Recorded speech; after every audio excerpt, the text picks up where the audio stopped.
هەر لە پێشانگای نێودەوڵەتی هەولێرەوە بۆ کتێب ڕاستەوخۆ دەچینە ستۆدیۆی کراوەی کوردستان 24 هاوکارم فەرهاد ڕەسوول لەوەیە و لەگەڵ میوانێک پێکەوە گفتوگۆ دەکەن. فەرهادم کاتت باش ماندوو نەبن، ئێمە دێنە لای ئێوە فەرموو. زۆر باشە سنوور، دەست خۆش بینەرانی بەڕێزم کاتەوە و هەموو کاتێکتان شاد و کامەران. وەک سنووری ژاماژەی پێدا لە ستۆدیۆی کراوەی کوردستان 24 لە هەفتەهەمین پێشەنگای نێودەوڵەتی کتێبین لە هەولێری پایتەختی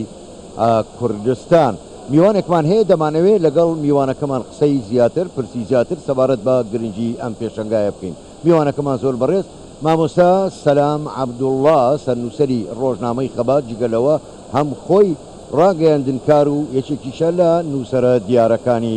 کوردستان. مامۆستا بەخێر بێن، گەلێک سوپاس بۆ بەشداریکردنتان لەگەڵمان. مامۆستا من ئەمێ بە پرسیارێکی گشتی دەست پێ بکەم. ئێستا بە خۆ دەزانی ڕۆژهەڵاتی ناوەڕاست گڕی گرتووە، لە هەموو لایەکەوە پێکدادانی چەکداری سوپایی هەیە، بەڵام لە عینی کاتا دەبینی لە هەولێری پایتەختی هەرێمی کوردستان پێشەنگای کتێب دەکرێتەوە. خەڵک بە ئارامی ئاسایش دێن بۆ کتێبکڕین و یاخود سەردانی کتێبخانەکەن. خوێندنەوەتان بۆ ئەمە چی؟ ئەمە لە کاتێکدایە کە ڕۆژهەڵاتی ناوەڕاست گڕی گرتووە. ئەوە ئاماژەیەکی گرنگە بەوەی کە میلەتەی ئێمە میلەتێکی ئازادیخواز و ئاشتیخوازە، ئەوەنەی مەبەستی خۆشگوزەرانی خەڵک و ئازادی خەڵکە، ئەوەنەش مەبەستی کەڵچەر و کولتوری خۆمانە و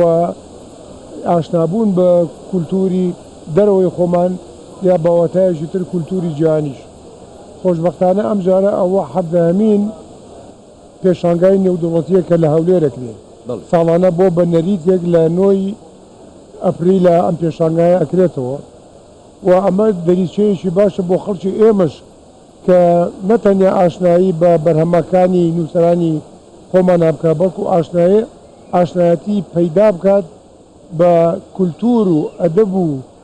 کەڵچەری وڵاتانی دراوسێمان و وڵاتانی جیهانیش. تووشی وەک ئەبینی لەم پێشانگایە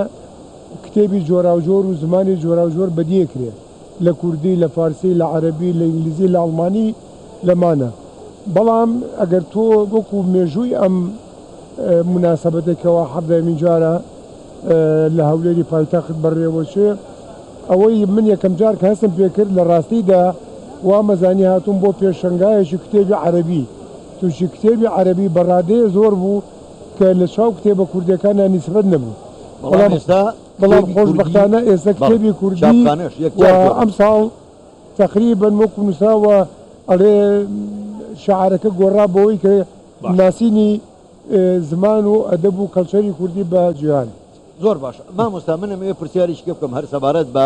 ئێوە ئاماژەتان بەوەدا ڕۆژەکەی ڕۆژی 9 مانگ. ئەمە ڕۆژی ڕووخانی ڕژێمەکەی سەدام حوسێنیش بوو، ئەو ڕژێمەی کە بە ئاگر و ئاسن حکمی نەک عێراق کوردستانیش دەکرد و خاوەنی ئەنفال و کیمیاباران و هەموو ئەوانەشە. تا چەند ئەم ڕێکەوتە بەیەکەوە پێمان دەڵێ چی کە تۆ بە ئاگر و ئاسنەمان کوژی، بەڵام ئێمە خەریکی وازانم کارێکی زۆر عاقڵانە ئەو کەسەی کە پێشنیاری ئەوەی کردووە لە ڕۆژی ڕووخانی دیکتاتۆریەتە یادێ بکرێتەوە، یادی ئەو تراژیدیا و ناخۆشانە و حکومە تاریخە نەخوازراوە بەکردنەوەی پێشانگای کتێب و بەرەو جیهانی مەدەنیەت بڕۆی. ینی بەلای بنەوە کارێکی زۆر مۆدێرن و عەقلانی بوو کە ئەو ڕۆژان تەرخان کرد بۆ ئەم پێشانگایە و ئێستا ساڵانە خەڵکەکە زیاتر کە بیری 9 نیسانیەکەوێتەوە بیری کتێبەکرێت، نەک بیری ڕووخانی ڕژێمێکی ئاوا سەرکوت کرد. زۆر باش مامۆستا، جەنابەت جگەلەوەی کە ڕاگەیاندنکاری سەرنووسەری ڕۆژنامەی خەباتی یەکێکی لە نووسەرە دیارەکان چەندین کتێبتان هەیە. من پێشەوەی بێمە سەر ئەو پرسیارە دەمەوێت بزانم دوایین کتێبتان چییە؟ لێرە نمایش کراوە، عەرز کراوە ئەم کتێبەتان؟ وەڵڵاهی ئەوێ ڕاستی بێت ئەمە ئەم کتێبی منە کە ئەمڕۆ لە پێشانگای نێودەوڵەتی لە وەشانخانەی دانیشتفەر دانراوە. ئەم کتێبەش وەکو ئەو کتێبە کوردیانە کە ئەمە دوابەرهەمی ئەدەبی منە کە چاپی دووەمیشیەتی خۆشبەختانە. زۆر باش و ئەمڕۆ زۆر خۆشحاڵیش بۆم کەیشە لەو کتێبانەی جەنابی سەرۆک بەدەستیەوە بوو ئەم کتێبی من یعنی کتێبەکەی جەنابی کڕی زۆر باشە دەست کە پێشکەشی کرا لەلایەن کاک حەسەنی دانیشفەڕۆ زۆر باشە دەستان خۆش بێ و هیوادارین بەرهەمی زیاتر لە جەنابەت ببینی بەڵام دێمە سەر پرسیارێکی کە بەڕاستی ئێوەی نووسەران زۆرێکی لە ڕۆشنبیران و خوێنەرانیش گلەی ئەوە دەکەن دەڵێن لەگەڵ ئەوەی پێشەنگای کتێب دەکرێتەوە تا ڕادەیە کتێب هەرزانترە لە چاو وڵاتانی تر بە دیاریکراویش ئەوروپا بەڵام دەڵێن خوێنەری کتێب کەممە هۆکاری ئەمە چییە بە بڕوای تۆ تەکنۆلۆژیایە وای کردو ئێستا خەڵک چێژ لە کتێب نەبینی یا وڵی ئەگەر وەکو پێوانە بیکەی بەگشتی خوێندنەوەی کتێب و ڕۆژنامە کەم بۆ تۆ بەگشتی ئەوی لەبەر ئەو تەکنەلۆژیا پەرسەندوی کاتۆتە کایەوە ئێستا هەموو مۆبایلێک ڕۆڵی هەموو شتێکی بینی لەبەر ئەوە ئەو کتێبەی کە لێرە عەرزەکرێ ڕەنگە لە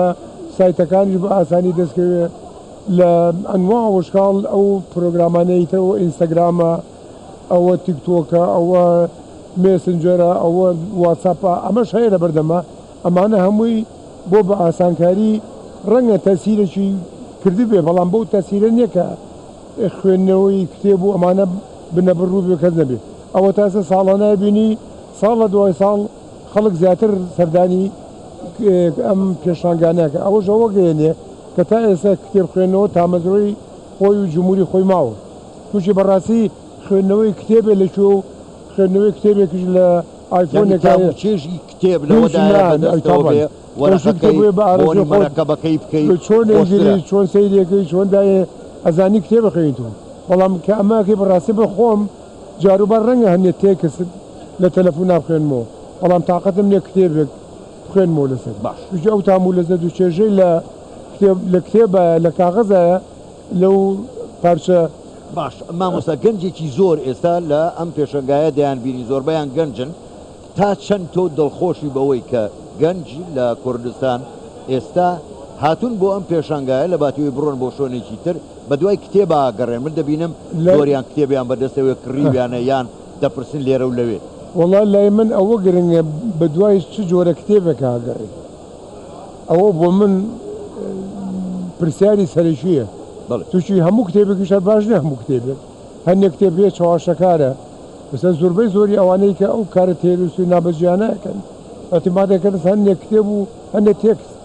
لەبەر ئەوە مهمەوەی ئەو کتێبانەی کە لێرە عەرزەکرێ لەو بابەتانەی تیان نەبێ یا دوور بێ لەو بابەتانەیە ئام تەنانەت کتێبێکی وا نەبێ کە بەداخەوە لە پێشاگاکانی پێشواز ئەو نەوع کتێبە بڵێن ناباشانە ئەدیترا لێرەوە بە لێشاوی ژەکڕا ینی من ملاحەزەم کرد پاروپێرار و لەو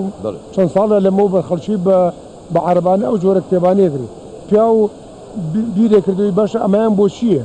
ئەمە چه جۆرە ئینسانێک بۆ پەروەردەیە بەڵام بۆ کوتر ئەگەر گەنجی ئێمە ڕوو کاتە کتێبە باشەکان ئەوە مای خۆشحاڵیە مای پەرسەندنی کۆمەلگای ئێمە مای ئەوەیە کە گەلی ئێمەش ئەوێ دوورکەوێتەوە لە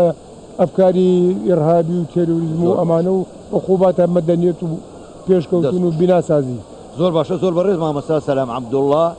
نووسەر و سەرنووسەری ڕۆژنامەی خەبات و ڕاگەاندن کاریش گەلێک سپاس بۆ ئێوە بۆم دەرفەتە بەڵێ بینەرانی بەڕێزام دیدارەمان لە ستۆدیۆی کراوەی کوردستان 24 لە هەمین پێشەنگای کتێب لە هەولێری پایتەخت لێرەدا کۆتایی دێت دەگەڕێنەوە ستۆدیۆی ناوەند لای سنوور دەستخۆش فەرهات ماندوو نەبن